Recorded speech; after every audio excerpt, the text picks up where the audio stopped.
네, 군사이버사 정치 개입 사건에 국정원의 특활비 상납, BBK와 다스 관련 의혹까지 검찰의 칼날은 결국 단 한 명, 이명박 전 대통령을 향하고 있습니다.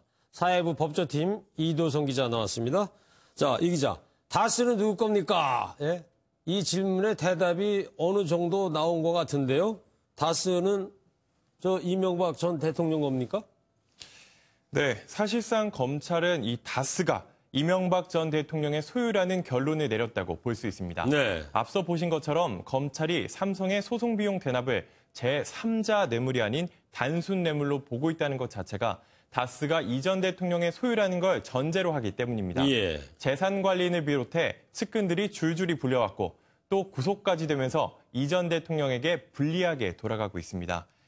검찰은 이 과정에서 이 전 대통령이 실질적으로 다스의 설립부터 운영까지 깊숙하게 관여했다는 다수의 진술을 확보한 상태입니다.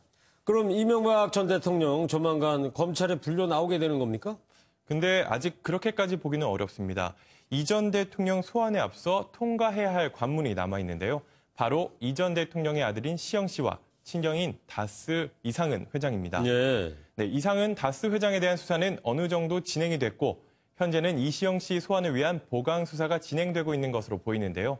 이제 설 연휴가 오늘로 끝나니까 이번 주 중으로는 시기를 조율해 소환을 통보할 것으로 예상됩니다. 네, 저희 MBN이 단독 보도하기도 했지만 말이죠. 이 전 대통령 측이 좀 급박하게 돌아가고 있는 것 같습니다. 바로 서울중앙지검 코앞에 모여서 회의도 하고 증거를 없애려는 시도를 했다고 그러는데 검찰 입장에서 보면 상당히 괘씸하게 여길 것 같은데 말이죠.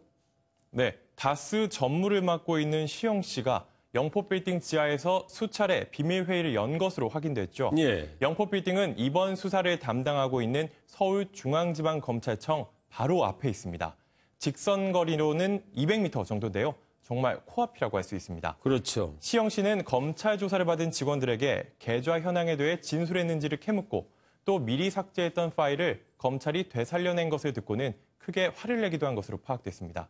검찰 수사에 대비해 증거를 인멸하려고 서로 입을 맞췄다고 볼 수 있는 대목입니다. 네, 그렇군요. 그럼 수사의 종착역이라고 할 수 있는 이명박 전 대통령 언제쯤 검찰 포토라인에 서게 될 것 같습니까?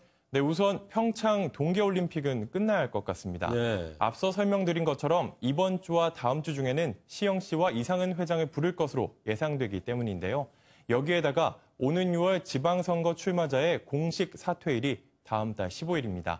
선거 국면이 조성되기 전에 수사를 마무리할 것으로 관측되기 때문에 이 전 대통령을 둘러싼 주요 의혹에 대한 수사를 마무리하는 대로 올림픽 폐막 직후인 이달 말에서 다음 달 초쯤 이 전 대통령을 부를 것으로 생각됩니다. 네, 이달 말에서 다음 달 초. 네, 맞습니다. 자, 검찰의 전방위 수사가 펼쳐지면서 말 그대로 이명박 전 대통령이 사면 초과에 둘러싸인 상황인 것 같습니다. 지금까지 이도성 기자였습니다.